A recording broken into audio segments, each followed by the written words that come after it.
Noah, coming in as a freshman, how have things maybe matched your expectations coming into a D1 program? How do you feel like it's gone thus far?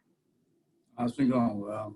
It's been very great transition from high school, the Division 1 level. Coach Dooley's making everything. The transition really easy for me. What's it like playing with Jaden Gardner, obviously kind of the leading scorer on this ECU team the last few years? If you already kind of got a bond going with him at all on the court?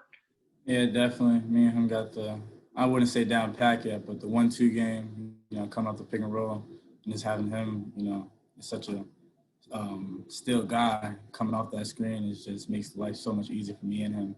So. No, where you feel like you made some progress during the off season, and how do you feel coming into this season a little bit? Where do you have to get better? I feel like I made improvement on my jump shot and being more consistent with my style of play. Some games last year, you see me, I have like 7 points or 3 points, and I come back and I have like 20. Just staying more consistent, and what I'm looking over to improve this year is just overall everything. Any way I can get better. Just looking for the guys that's here. To show me the ways, and just continue to get better with them.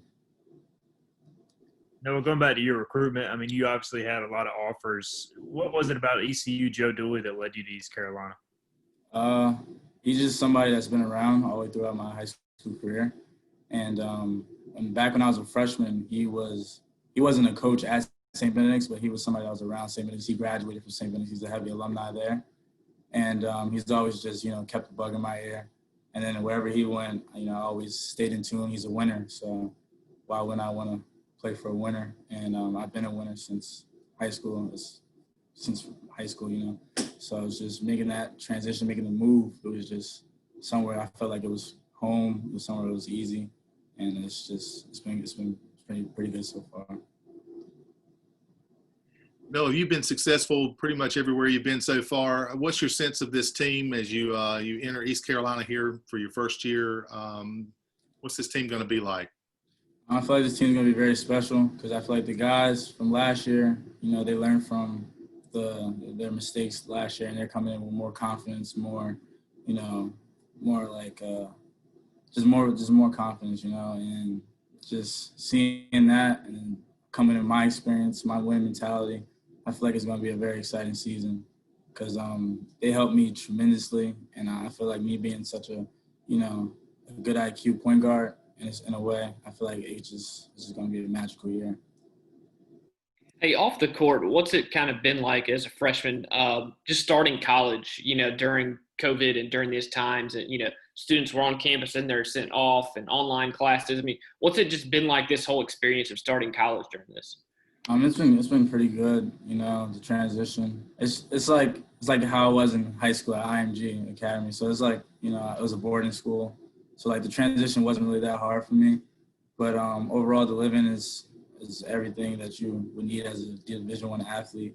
And then, it's just it's like home here, and I mess with the faculty, the staff, everybody's a warm welcome here, and it's been very, very, very nice experience so far.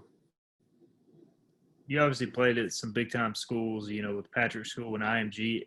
How would you compare the daily, practice schedule of Division I compared to those? Is it still a pretty big leap, just getting used to that physicality, that side of things?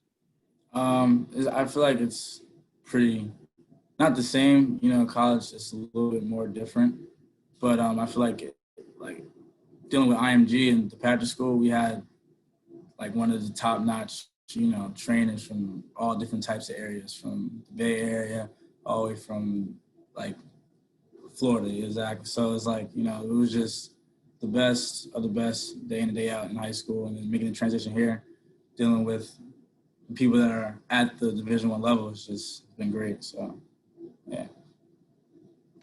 What are some of the challenges you think with COVID and, playing basketball, practice and games? What are some of the challenges y'all face specific to COVID kind of day in and day out?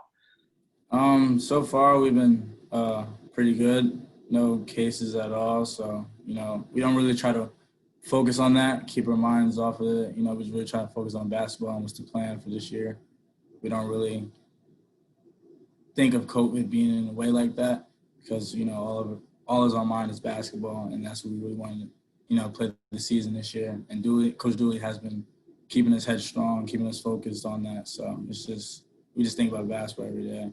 And COVID, if it, you know, something happens, it's out of our control. You know, we got to leave that up to the people that are professional to, you know, find what's the problem. You know what I'm saying?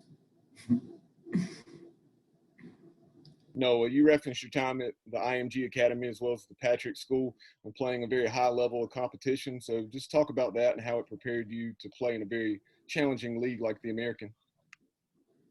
It's prepared me pretty well. I mean, like I said, the transition wasn't that difficult. It's been pretty well for me. I'm playing at a faster speed than I was in my high school days, but that's the only thing. I feel like that's the big difference in college and high school is just the speed of the game. And I feel like playing IMG in the Patrick School, they helped me out a lot, you know, for college, and it's made the transition a whole lot easier. And it's going well, you know. So I feel like it's nothing I can't handle, nothing that it can't be fixed. That if it was a problem, you know what I'm saying.